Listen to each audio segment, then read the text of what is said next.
It's none of my business, I know, but I couldn't help but notice. Looks like psychosis.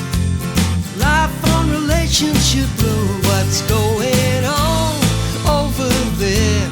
It's none of my business, I know, but I couldn't help but notice. Looks like psychosis. We live on relationship road.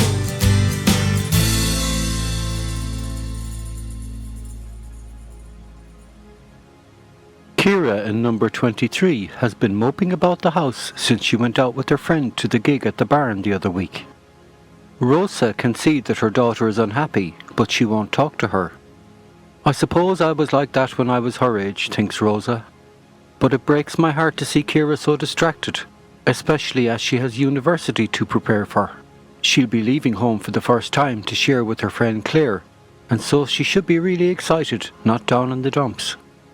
The two boys have gone back to school and Connor is at work, so there is just Rosa and Kira in the house. Rosa makes a cup of tea and takes one to Kira in her room, along with the homemade chocolate and peanut butter brownie, Kira's favourite. Kira, I can see that there's something troubling you, and I suspect that the last person you want to tell is me, but you know, sometimes we have to bite the bullet and tell someone who can help. Whatever it is, I promise you that I'll listen and I won't get mad. She smiles encouragingly at her daughter, who right now looks more like a young teenager rather than a young woman about to leave home. Oh, Mum, Kira finally breaks down, and she flings her arms around her mother. Rosa lets her cry for a bit, stroking her hair like she used to when she was a little girl. Eventually, Kira calms down enough to talk to her mum. She takes a sip of tea and begins her story, which she knows will have to begin with the confession. Mum, I'm so sorry, I've been seeing a guy. He's just a little bit older than me and he's really nice. She pauses and then her voice drops. Well, I thought he was really nice. Then more defensively she adds, I didn't mean to lie to you, and I was meeting Claire as well. I never lied about that. I just didn't want to tell you about Alan, because then you would worry about me. You know how protective Dad can be. I just didn't want to get into all of that. Kira looks up at her mum before continuing. Rosa knows better than to chastise her and simply nods and listens. It's the only way that she will hear the whole truth, even though she doesn't like the sound of where this is going. So, continues Kira, you know we went to that barn at the gig the other week and well, I was going to stay at Claire's house, but Alan persuaded me to stay over at his place. Claire and I have stayed there a few times before with Claire's boyfriend. But this was the first time I was there on my own. Kira begins to cry again.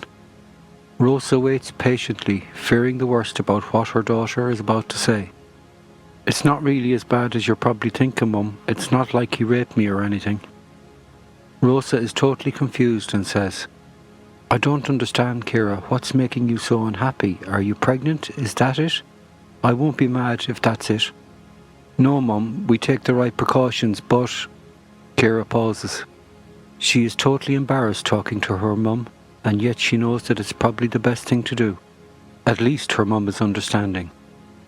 She has always had an open mind, so Kira plucks up the courage to continue.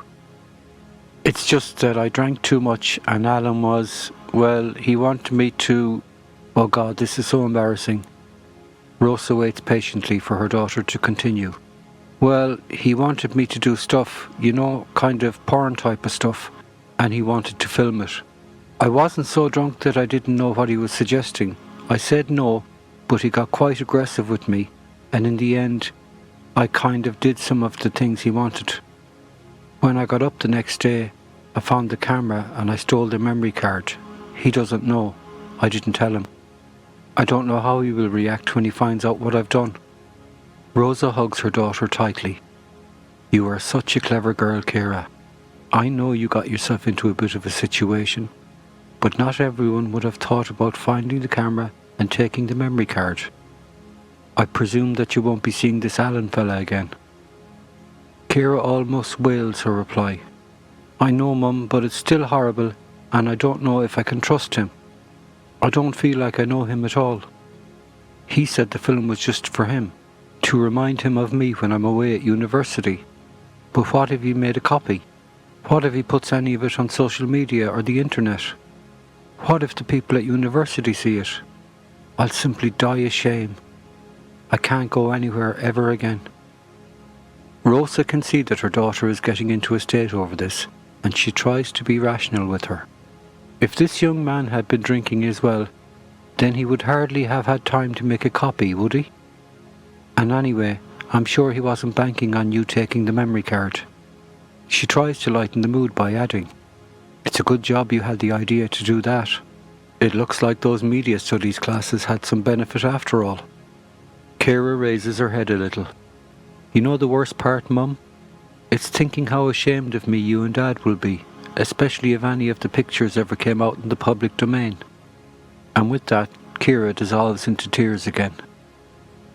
"Listen, Ciara," says Rosa more sternly.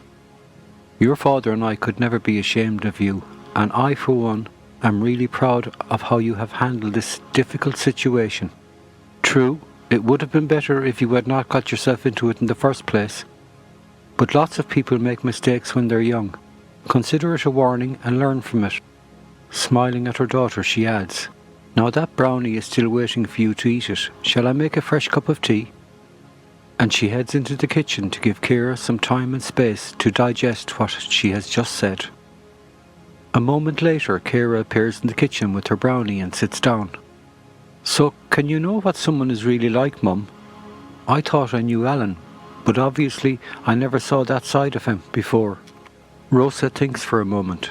She doesn't want to put her daughter off all men, but she does want her to understand that every date is a potential risk. "I don't think we can ever know someone that well until we actually live with them, and even then, I'm not sure if we can know everything about someone. Maybe we don't need to know everything as long as they have the qualities that make us happy." "But how did you decide that Dad was the right person for you?" persisted Ciara.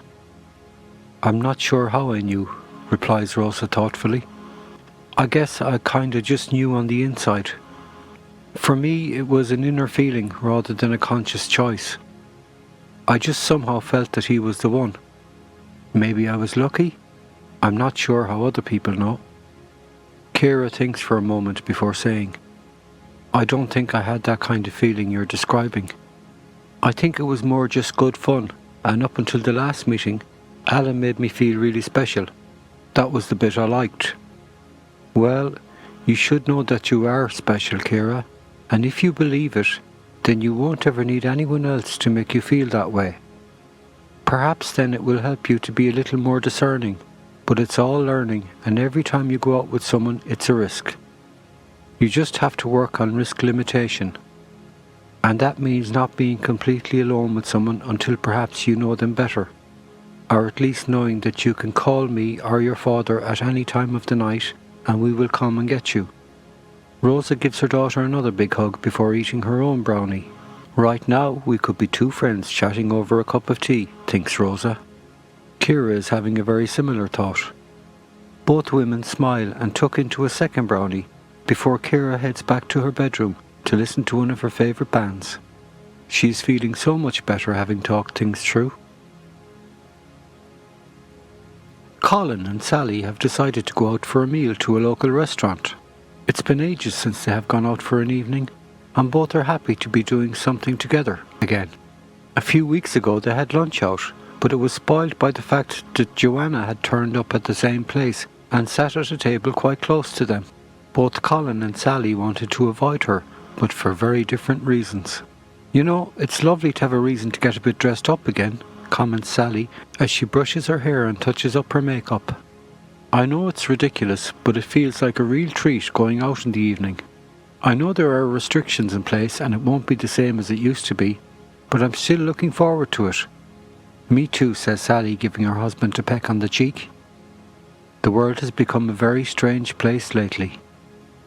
Colin and Sally decide to take a taxi to the restaurant so that they can share a bottle of wine with their meal. But as the taxi pulls away from the house, Colin thinks that he spots Joanna's car on the road. "I'm going insane," he tells himself. "I see that wretched woman everywhere these days, even in my imagination," and he takes Sally's hand. At the restaurant they have a lovely window table that looks out over the river. It's perfect, thinks Colin. They enjoy a delicious meal and the conversation flows over the wine. Then Sally excuses herself to go to the bathroom, and as soon as she has left the table, Joanna slides into her seat. Colin almost chokes on his wine. "What the hell are you doing here?" says Colin angrily. "Where did you come from? What the hell are you playing at?" He looks around anxiously, silently praying that Sally is not too quick to return. "Why are you here?" Joanna smiles sweetly before saying, "Come now, Colin, aren't you just a tiny bit pleased to see me? Don't you miss me?" "No, I don't," Colin hisses at her. "Now please leave me and my wife alone." Joanna smoothly gets up from the seat and exits the building. Colin is flushed and annoyed. Sally returns from the bathroom to find that the atmosphere has changed. "Is everything all right, Colin?" she asks with concern. Yes, I'm sorry. I spotted someone from work who I really don't like, and it's just kind of spoiled things," says Colin, feeling both nervous and annoyed. "Oh, well, shall we go home then?" asks Sally, feeling somewhat disappointed and confused. In the space of just a few minutes, the whole evening seems to have been turned on its head, and she can't quite understand why. She drains her glass of wine and Colin pays the bill while she calls for a taxi home. While they wait for the taxi, Sally thinks that she sees that awful woman Joanna, who thankfully ended up not being a client. She recognises the old car that Joanna drove away from the office in. She looks at Colin to see if he has seen her too, but he is looking in the other direction waiting for the taxi, so she thinks no more about it.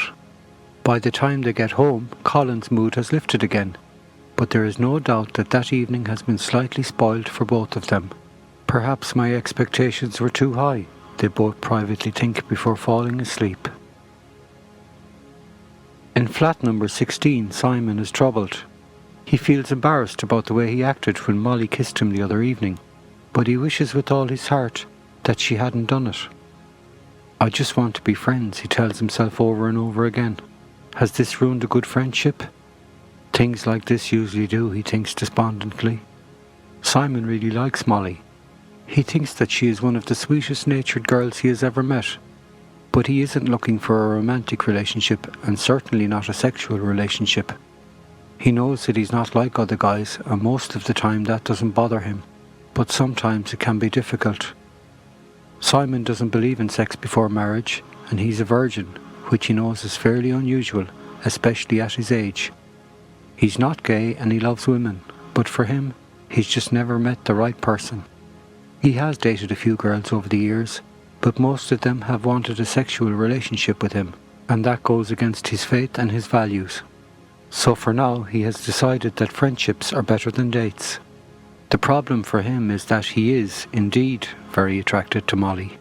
But over time he has learned a little bit more about her, and he has discovered that she is anti-religion in all forms, and so for him, a romantic relationship is out of the question.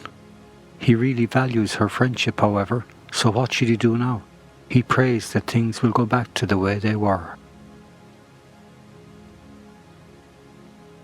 If you have something you would like to share, or a concern you would like addressed, please send it in and we will try and incorporate it into the future storylines. Tune in again for the next episode of Relationship Road.